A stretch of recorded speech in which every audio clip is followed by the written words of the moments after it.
Iki kudune damkar iki. Mbak, wi. Lah iki kudune damkar, nek ora damkar ya ora iso no. Few moments later.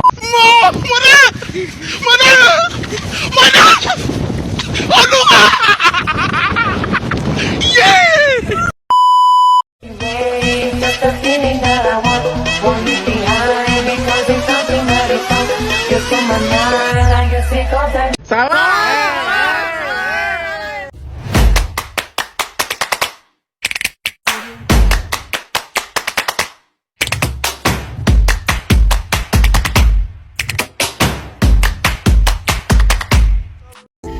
Assalamualaikum warahmatullahi wabarakatuh. Alhamdulillahirrabbilalamin. Wassalatu wassalamu ala asrofil anbiya'i wal mursalin wa ala alihi wa sahbihi ajmain amma ba'du.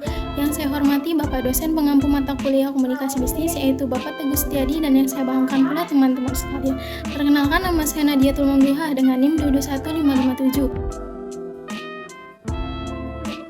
Baik, langsung saja saya akan mulai tugas UTS presentasi kali ini. Pada pertemuan ke-1 ada materi tentang pengertian komunikasi. Komunikasi itu suatu proses penyampaian atau pesan atau informasi dari satu pihak ke pihak yang lain dengan tujuan tercapai persepsi atau pengertian yang sama. Selanjutnya ada unsur-unsur komunikasi, diantaranya yang pertama, komunikator, yaitu memberi berita, yang dalam hal ini adalah orang yang berbicara, pengirim berita, atau orang yang memberitakan. Yang kedua ada menyampaikan berita. Dalam hal ini dapat dilakukan dengan cara mengatakan, mengirim, atau menyiarkan. Yang ketiga, berita-berita yang disampaikan atau message dalam bentuk perintah, laporan, atau saran. Yang keempat ada komunikan, yaitu orang yang dituju, pihak penjawab, dan para pengunjung dalam hal kata lain yang menerima berita. Yang kelima ada tanggapan atau reaksi, respon dalam bentuk jawaban atau reaksi. Selanjutnya ada hambatan dalam komunikasi, diantaranya yang pertama, hambatan dari pengirim pesan, misalnya pesan yang akan disampaikan belum jelas bagi dirinya atau pengirim pesan.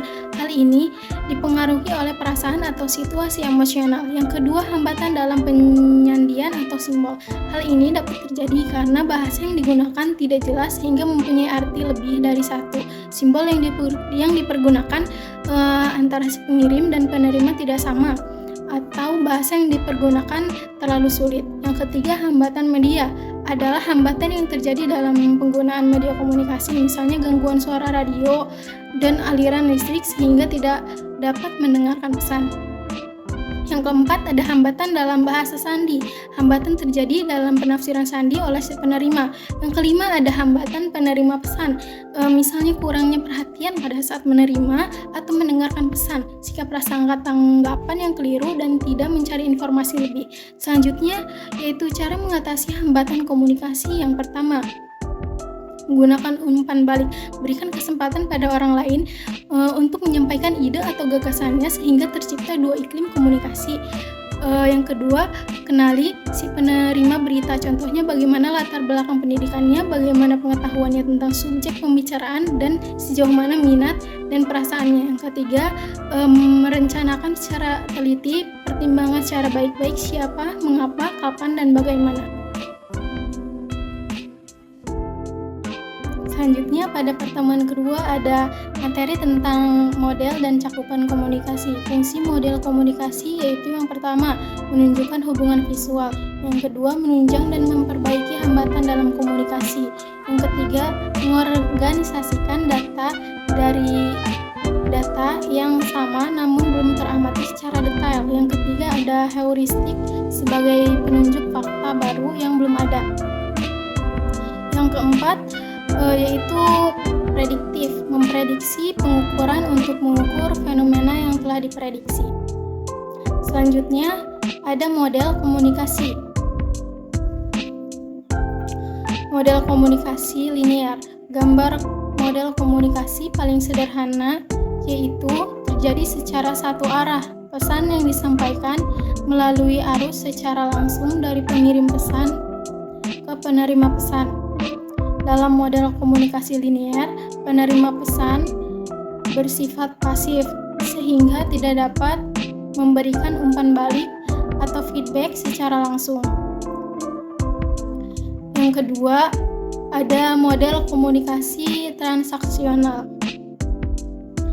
Model komunikasi yang mementingkan peran dari pengirim pesan dan penerima pesan yang berlangsung secara dua arah. Model komunikasi transaksional erat kaitannya dengan situasi sosial, situasi hubungan, dan juga situasi budaya. Komunikasi transaksional menggambarkan peran antara pengirim dan penerima pesan saling berhubungan sehingga tidak hanya bertukar informasi saja. Yang ketiga, ada model komunikasi interaksi seperti model komunikasi transaksional. Model komunikasi interaksi juga berlangsung secara dua arah. Umumnya, model komunikasi ini berlangsung pada media baru, di mana dari pengirim dan penerima pesan dapat saling memberikan umpan balik secara langsung.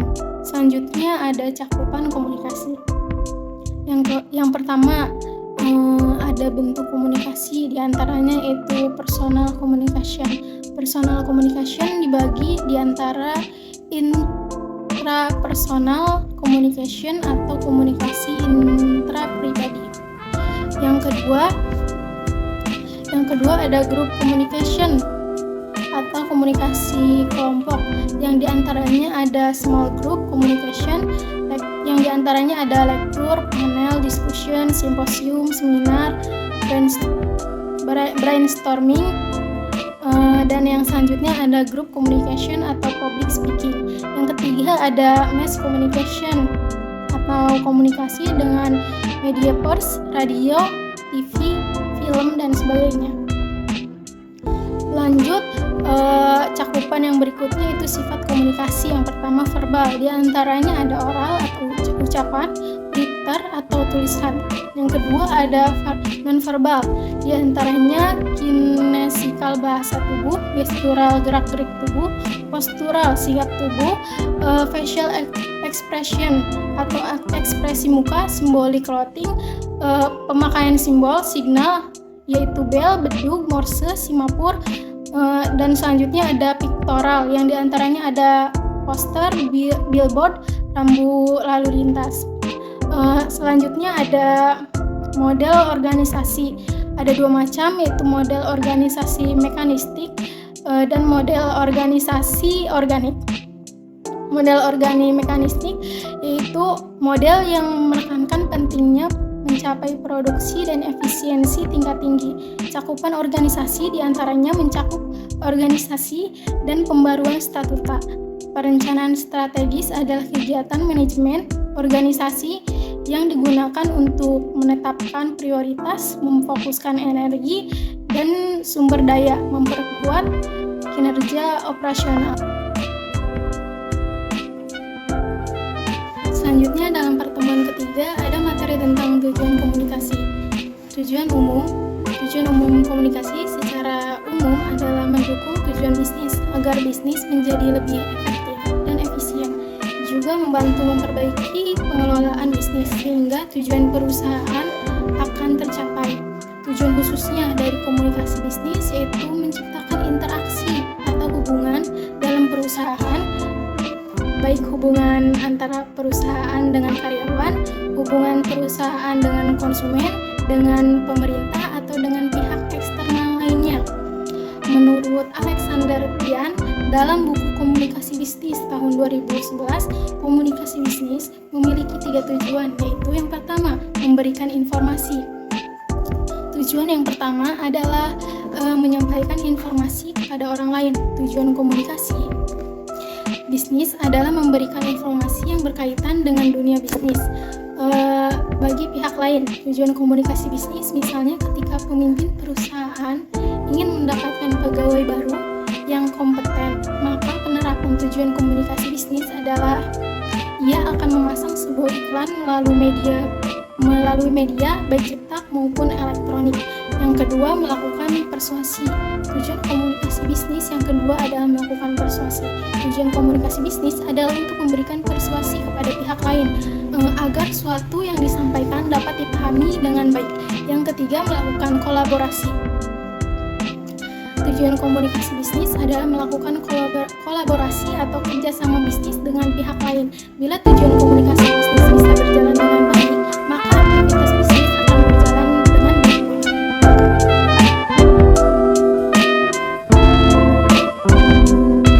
Selanjutnya, pada pertemuan keempat yaitu materi tentang komunikasi dalam organisasi. Teori tentang pengertian komunikasi organisasi mencakup beberapa pandangan yang berbeda, tetapi intinya adalah bahwa komunikasi organisasi adalah suatu proses pertukaran informasi dan pesan di dalam suatu organisasi. Beberapa teori yang relevan dalam konteks ini meliputi: yang pertama, teori sistem komunikasi. Teori ini melihat organisasi sebagai sistem yang melibatkan berbagai elemen yang paling terkait, termasuk komunikasi. Komunikasi dianggap sebagai elemen kunci yang memungkinkan organisasi berfungsi dengan baik. Yang kedua, ada teori transmisi. Ini berfokus pada pengiriman pesan dari pengirim ke penerima. Teori ini menekankan pentingnya penyampaian pesan yang jelas dan efisien dalam konteks organisasi. Yang ketiga, ada komunikasi simbolik. Teori ini menekankan pentingnya simbol, makna, dan interpretasi dalam komunikasi organisasi. Itu mengakui bahwa pesan dalam organisasi seringkali memiliki makna yang mendalam dan kompleks. Yang keempat, ada pertukaran informasi. Teori ini menggambarkan komunikasi sebagai pertukaran informasi yang dilakukan untuk mencapai tujuan organisasi. Ini menekankan pentingnya proses komunikasi yang efektif dalam mencapai hasil yang diinginkan. Yang kelima, ada teori keterlibatan. Teori ini mencakup gagasan bahwa keterlibatan karyawan dalam komunikasi organisasi dapat mempengaruhi motivasi, produktivitas, dan loyalitas mereka terhadap organisasi. Pemahaman yang baik tentang teori-teori ini dapat membantu organisasi dalam merancang strategi komunikasi yang lebih efektif dan memahami peran penting komunikasi dalam mencapai tujuan organisasi. Selanjutnya, pada pertemuan kelima yaitu materi tentang jenis-jenis komunikasi. Yang pertama, komunikasi verbal merupakan komunikasi yang digunakan dengan menggunakan simbol-simbol verbal atau serta menggunakan kata lain dari satu maupun lebih bahasa. Komunikasi verbal tidak hanya berupa lisan saja, namun meliputi pula komunikasi lisan serta komunikasi tertulis. Adapun contoh komunikasi lisan seperti ketika dua orang yang sedang melakukan interaksi seperti berbincang-bincang ataupun dengan menggunakan media komunikasi seluler lainnya. Yang kedua, cara melakukan komunikasi nonverbal ini adalah tanpa menggunakan kata atau mengeluarkan kalimat dari mulut, tetapi dengan cara melakukan suatu tindakan untuk menyampaikan suatu informasi. Berikut beberapa contoh dari komunikasi nonverbal adalah ekspresi wajah, gestur tubuh, dan penampilan.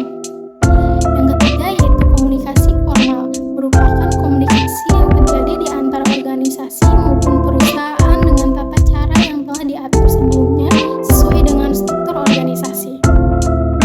Dalam komunikasi formal, maka seorang umumnya menggunakan tempat tata bahasa yang terlihat seperti baku dan formal dibandingkan ketika melakukan komunikasi non-formal. Yang keempat yaitu ada komunikasi informal, terjadi ketika ada seseorang atau lebih, baik dalam organisasi maupun suatu perusahaan yang tidak ditentukan sebelumnya dalam suatu struktur organisasi maupun tidak mendapatkan kesaksian resmi. Contohnya seperti desas-desus gosip maupun kabar buruk. Yang kelima ada komunikasi non-formal, adalah ketika komunikasi terjadi di antara komunikasi yang memiliki sifat formal seperti informal. Contohnya adalah ulang tahun perusahaan, terus ulang tahun organisasi, dan lain-lain sebagainya. Yang keenam ada komunikasi langsung, dapat diartikan sebagai suatu proses komunikasi yang dilakukan